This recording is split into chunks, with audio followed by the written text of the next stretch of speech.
नमो बुद्धाय। आज हम लोग भगवान बुद्ध और उनके धम्म में भगवान बुद्ध के बचपन की प्रवृत्तियाँ, उनके विवाह, पिता द्वारा पुत्र संरक्षण के उपाय, उनको वश में करना, ये सब असफल साबित हुआ। जब कभी वो अपने पिता की जमींदारी में जाते, वहाँ कृषि संबंधी कोई काम न होता। वह किसी एकांत कोने में जाकर बैठ जाते और ध्यान रूढ़ हो जाते। निसंदेह उन्हें सभी प्रकार की शिक्षा मिल रही थी, किंतु साथ साथ एक क्षत्रिय के जोग सैनिक शिक्षक की ओर से भी उदासीनता नहीं दिखाई जा रही थी। सुशोधन को इस बात का ध्यान था कि कहीं ऐसा न हो कि सिद्धार्थ में मानसिक गुणों का ही विकास हो और वह छात्र बल में पिछड़ जाए। सिद्धार्थ स्वभाव के कारुणिक थे। उसे यह अच्छा नहीं लगता था कि आदमी आदमी को शोषण करे। एक दिन अपने कुछ मित्रों सहित वह अपने पिता के खेत पर गए। वहाँ उन्होंने देखा कि मजदूर खेत कोड़ रहे हैं, बांध बांध रहे हैं। उनके तन पर पर्याप्त कपड़ा नहीं है, वे सूर्य के ताप से जल रहे हैं। उस दृश्य का उनके चित्त पर गहरा प्रभाव पड़ा। उन्होंने अपने एक मित्र से कहा कि एक आदमी दूसरे का शोषण करे, क्या इसे ठीक कहा जाएगा? मजदूर मेहनत करे और मालिक उसकी मजदूरी पर गुलछर्रे उड़ाए, यह कैसा ठीक हो सकता है? उनके मित्र के पास उस प्रश्न का कोई उत्तर न था, क्योंकि वे पुरानी विचार परंपरा को मानने वाले थे कि किसान मजदूर का जन्म अपने मालिक की सेवा करने के लिए हुआ है और ऐसा करना ही उसका धर्म है। शाक्य लोग बप्रमंगल नाम का एक उत्सव मनाया करते थे। धान बोने के प्रथम दिन मनाया जाने वाला यह एक ग्रामीण उत्सव था। शाक्यों की प्रथा के अनुसार उस दिन हर शाक्य को अपने हाथ से हल जोतना पड़ता था। सिद्धार्थ ने हमेशा इस प्रथा का पालन किया। वह अपने हाथ से हल चलाया करते थे। यद्यपि वह विद्वान थे, किंतु उन्हें शरीर श्रम से घृणा न थी। उनका क्षत्रिय कुल था। उसे धनुष चलाने तथा अन्य शास्त्रों का प्रयोग करने की शिक्षा मिली थी। प्राणी को अनावश्यक कष्ट देना नहीं चाहते थे। वह शिकारियों के दल में के साथ जाने से इनकार कर देते थे। उनके मित्र कहते, क्या तुम्हें शेर चीतों से डर लगता है? वह प्रत्युत्तर देते, मैं जानता हूँ कि तुम शेर चीतों को मारने वाले नहीं हो। तुम हिरणों तथा खरगोशों जैसे निष्प्रिय जानवरों को ही मारने वाले हो। शिकार के लिए नहीं तो अपने मित्रों का निशाना देखने के लिए ही आओ। उसके मित्र आग्रह करते। सिद्धार्थ इस तरह के निमंत्रणों को भी अस्वीकार कर देते। मैं निर्दोष प्राणियों के वध का साक्षी नहीं होना चाहता। उनकी इस प्रवृत्ति से प्रजापति गौतमी बड़ी चिंतित हो उठी। वह उससे तर्क करती, तुम भूल गए हो कि तुम एक क्षत्रिय कुमार हो। लड़ना तुम्हारा धर्म है। शिकार के माध्यम से ही युद्ध विद्या में निस्ताड़ हुआ जा सकता है, क्योंकि शिकार करके ही तुम ठीक ठीक निशाना लगा सकते हो। शिकार भूमि ही युद्ध भूमि का अभ्यास क्षेत्र है। लेकिन सिद्धार्थ बहुधा गौतमी से पूछ बैठते, तो माँ, एक क्षत्रिय को क्यों लड़ना चाहिए? और गौतमी का उत्तर होता, क्योंकि वह उसका धर्म है। सिद्धार्थ उसके उत्तर से संतुष्ट न होते। वह गौतमी से पूछते, माँ, यह तो बता कि आदमी का आदमी को मारना एक आदमी का ही धर्म कैसे हो सकता है? गौतमी उत्तर देती, यह सब तर्क एक सन्यासी के योग्य है, लेकिन क्षत्रिय का तो धर्म लड़ना है। यदि क्षत्रिय भी नहीं लड़ेगा तो राष्ट्र का संरक्षण कौन करेगा? लेकिन माँ, यदि सब क्षत्रिय परस्पर एक दूसरे को प्रेम करे तो क्या बिना कटे मरे हुए राष्ट्र का संरक्षण कर ही नहीं सकते? गौतमी निरुत्तर हो गई। वह अपने साथियों को अपने साथ बैठाकर ध्यान लगाने की प्रेरणा करते। वह उन्हें बैठने का ठीक ढंग से सिखाते। वह उन्हें किसी एक विषय पर चित्त एकाग्र करना सिखाते। वह उन्हें परामर्श देते कि ऐसी ही भावना करनी चाहिए कि मैं सुखी रहूं, मेरे संबंधी सुखी रहे और सभी प्राणी सुखी रहे। उनके मित्र उसकी बातों को महत्व न देते। वे उस पर हंसते थे।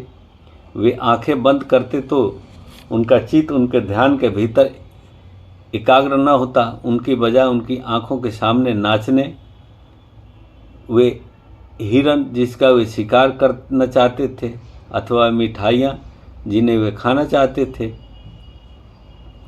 उनके माता पिता को उनका ध्यानी मुख होना अच्छा नहीं लगता। उन्हें लगता कि यह एक क्षत्रिय जीवन के सर्वथा प्रतिकूल है। सिद्धार्थ का विश्वास था कि योग्य भावनाओं पर चित्त एकाग्र करने से हम अपनी मैत्री भावना को बहुत व्यापक बना सकते हैं। उनका कहना था कि सामान्य रूप से जब भी कभी हम प्राणियों के बारे में कुछ भी विचार करते हैं, हमारे मन में भेद विभेद घर कर जाते हैं। हम मित्रों को शत्रुओं से भिन्न कर लेते हैं। हम अपने पालतू पशुओं को मनुष्यों से भिन्न कर लेते हैं। हम अपने मित्रों से प्रेम करते हैं और प्रेम करते हैं अपने पालतू पशुओं से। हम अपने शत्रुओं से घृणा करते हैं और घृणा करते हैं सामान्य जंतुओं से। हमें इस विभाजक रेखा की सीमा के उस पार जाना चाहिए। हम यह कार्य तभी कर सकते हैं जब हम अपने ध्यान में इस व्यवहार जगत की सीमाओं को लांघ सके। उनका बचपन करुणामय था। एक बार वह अपने पिता के खेतों पर गए। विश्राम के समय वह एक वृक्ष के नीचे लेटा हुआ प्राकृतिक शांति और सौंदर्य का आनंद लूट रहे थे। उसी समय आकाश से एक पक्षी ठीक उसी के सामने आ गिरा। पक्षी को एक तीर लगा हुआ था जिसने उसे बिंध दिया था, जिसके कारण वह तड़प रहा था। सिद्धार्थ पक्षी की सहायता के लिए उठ बैठे। उन्होंने उसका तीर निकाला, जख्म पर पट्टी बांधी और पीने के लिए पानी दिया। उसने पक्षी को गोद में उठा लिया, अपनी चादर के भीतर छिपाकर उसे अपनी छाती की गर्मी पहुंचाने लगे। सिद्धार्थ को आश्चर्य था कि इस असहाय पक्षी को किसने बिंधा होगा। शीघ्र ही उसका ममेरा भाई देवदत्त वहां आ पहुंचा। वह शिकार के सभी आयुधों से सन्नद्ध था। उसने सिद्धार्थ से कहा कि उसने उड़ते हुए पक्षी पर तीर चलाया था। पक्षी घायल हो गया था। कुछ दूर उछलकर वह वहीं आसपास गिरा था। उसने सिद्धार्थ से पूछा, क्या तुमने उसे देखा है? सिद्धार्थ ने हाँ कहकर स्वीकार किया और वह पक्षी भी उसे दिखाया, जो अब बहुत स्वस्थ हो चला था। देवदत्त ने मांग की कि उसका पक्षी उसे दे दिया जाए। सिद्धार्थ ने इनकार किया। दोनों में घोर विवाद हुआ। देवदत्त का कहना था कि शिकार के नियमों के अनुसार जो पक्षी को मारता है वही उसका मालिक होता है, इसलिए वही उसका मालिक है। सिद्धार्थ का कहना था कि वह आधार ही सर्वथा गलत है। जो किसी की रक्षा करता है वही उसका स्वामी हो सकता है। हत्यारा कैसे किसी का स्वामी हो सकता है? दोनों में से एक भी पक्ष झुकने के लिए तैयार न था। मामला न्यायालय तक जा पहुंचा। न्यायालय ने सिद्धार्थ के पक्ष में निर्णय दिया। देवदत्त सिद्धार्थ का बैरी बन गया, लेकिन सिद्धार्थ की करुणा ऐसी ही अनुपम थी कि वे ममेरे भाई को प्रसन्न बनाए रखने के बजाय एक पक्षी की जान बचाना अधिक श्रेयस्कर समझते थे। सिद्धार्थ गौतम का आरंभिक जीवन कुछ ऐसा ही था। अब उनका विवाह का समय आया। दंडपाणी नाम का एक शाक्य था। जसोधरा उसकी लड़की थी। अपने सौंदर्य और शील के लिए वह प्रसिद्ध थी। जसोधरा अपने 16वें वर्ष में पहुंच गई थी और दंडपाणी को उसके विवाह की चिंता ने आ घेरा। प्रथा के अनुसार दंडपाणी ने अपने सभी पड़ोसी देशों के तरुणों को अपनी लड़की के स्वयंवर में सम्मिलित होने के लिए निमंत्रण भेजा। सिद्धार्थ गौतम के नाम के भी एक निमंत्रण भेजा गया। सिद्धार्थ गौतम का भी 16वां वर्ष पूरा हो चुका था। उनके माता पिता भी उसकी शादी के लिए वैसे ही चिंतित थे। उन्होंने उसे स्वयंवर में जाने और जसोधरा का पाणी ग्रहण करने को कहा। उसने अपने माता पिता का कहना माना। आगत तरुणों में से जसोधरा ने सिद्धार्थ गौतम को ही चुना।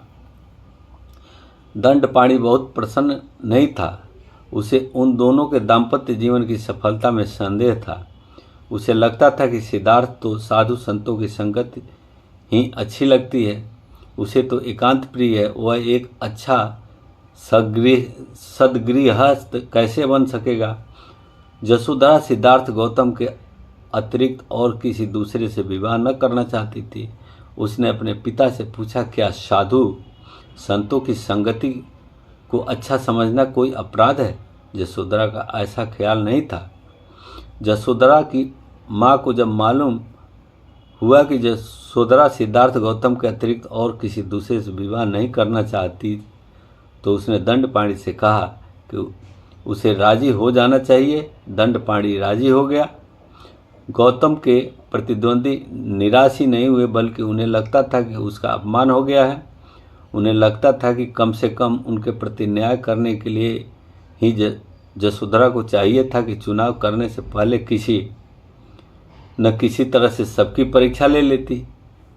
कुछ समय तो वह चुप रहे। उनका विश्वास था कि दंडपाणी यशोधरा को गौतम का चुनाव न करने देगा, उनका उद्देश्य यूं ही पूरा हो जाएगा। लेकिन जब उन्होंने देखा कि दंडपाणी असफल रहा है, उन्होंने हिम्मत से काम लिया और इस बात की मांग की कि लक्ष्य भेद की एक परीक्षा होनी चाहिए। दंडपाणी को स्वीकार करना पड़ा। पहले तो सिद्धार्थ इसके लिए तैयार न था, लेकिन उसके सारथी छंदक ने उसे समझाया कि यदि वह अस्वीकार करेगा तो यह उसके लिए, उसके परिवार के लिए तथा सबसे बढ़कर यशोधरा के लिए ही बड़ी लज्जा की बात होगी। सिद्धार्थ गौतम ने मन पर इस तर्क का बहुत बड़ा प्रभाव पड़ा। उसने उस परीक्षण में सम्मिलित होना स्वीकार किया। परीक्षण आरंभ हुआ। प्रत्येक प्रतिद्वंदी ने अपना अपना कौशल दिखाया। सबके अंत में गौतम की बारी थी, किंतु उसी का लक्ष्य भेद सर्वश्रेष्ठ सिद्ध हुआ। इसके बाद विवाह हुआ। सुशोधन और दंडपाणी दोनों को बड़ी प्रसन्नता थी। इसी प्रकार यशोधरा और महाप्रजापति भी बड़ी प्रसन्न थी। विवाह हो चुकने के काफ़ी बाद यशोधरा ने एक पुत्र को जन्म दिया। उसका नाम राहुल रखा गया और पुत्र के संरक्षण के लिए उनके माता पिता कई तरह के उपाय लगाए। राजा प्रसन्न था कि पुत्र का विवाह हो गया और वह गृहस्थ बन गया, किंतु साथ ही आशित ऋषि की भविष्यवाणी भूत की तरह उनका पीछा कर रही थी। उस भविष्यवाणी को पूरा न होने देने के लिए उन्होंने सोचा कि सिद्धार्थ गौतम को काम भोगों के बंधन में अच्छी तरह से बांध दिया जाए। इस उद्देश्य की पूर्ति के लिए सुशोधन ने अपने पुत्र के लिए 3 महल बनवाए। एक ग्रीष्म ऋतु में रहने के लिए, दूसरा वर्षा ऋतु में रहने के लिए और तीसरा शीत ऋतु में रहने के लिए। उन्होंने इन महलों को हर तरह से भोग विलास के साधनों से सुसज्जित किया। हर महल के इर्द गिर्द एक एक सुंदर बाग था, जिसमें नाना प्रकार के फूलों से लदे हुए पेड़ थे। अपने पुरोहित उदाई के परामर्श से उन्होंने निश्चय किया कि कुमार के लिए एक अंतःपुर की व्यवस्था करनी चाहिए, जहाँ सुंदरियों की कमी न हो। सुशोधन ने तब उदाई को कहा कि वह उन षोडशियों को संकेत कर दें कि वे कुमार का चित्त जीतने का प्रयास करें। उदाई ने सुंदरियों को इकट्ठा कर कुमार का चित्त लुभाने का संकेत ही नहीं दिया, विधि भी बताई। उन्हें संबोधित करके उसने कहा कि आप सब इस तरह की कला में दक्ष हैं। आप सबको राग रंजित चित्त की भाषा का अच्छा परिचय है। आप सब सुंदर है, आकर्षक है। आप सब अपने कौशल में कुशल हैं। आप अपने चातुर्य से उन ऋषि मुनियों को भी जीत सकती हैं जो काम जीत माने जाते हैं। आप उन देवताओं को भी जीत सकती हैं जिन्हें केवल दिव्य लोक की अप्सराएं ही लुभा सकती हैं। अपनी कला, अपनी चतुराई, अपने आकर्षण से पुरुषों की तो बात ही क्या, आप स्त्रियों तक को मोह लेती हैं। अपने अपने क्षेत्र में आप सब इतनी कुशल थी कि आप सबके लिए कुमार को कामरूपी रज्जू में बांधकर अपने बस में कर लेना किसी भी तरह कठिन नहीं हो सकता। नवागत वधुओं को जिनकी आंखों पर लाज शर्म का पर्दा पड़ा रहता है, तो यह शोभा देता है कि वे संकोच से काम लें। आप सबको नहीं, निस्संदेह यह वीर भी महान है, लेकिन इससे तुम्हें क्या, स्त्री का बल भी तो महान होता है। यही तुम्हारा दृढ़ संकल्प होना चाहिए।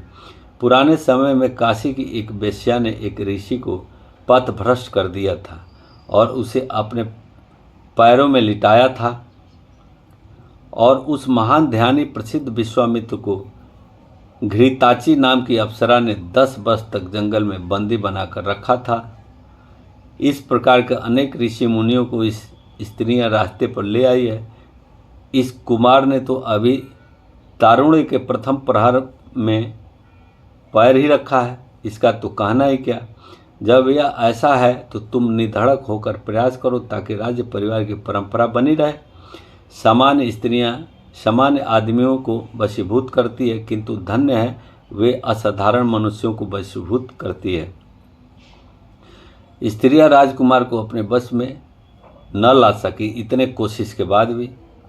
उदायनी के ये शब्द स्त्रियों के हृदय को छू गए।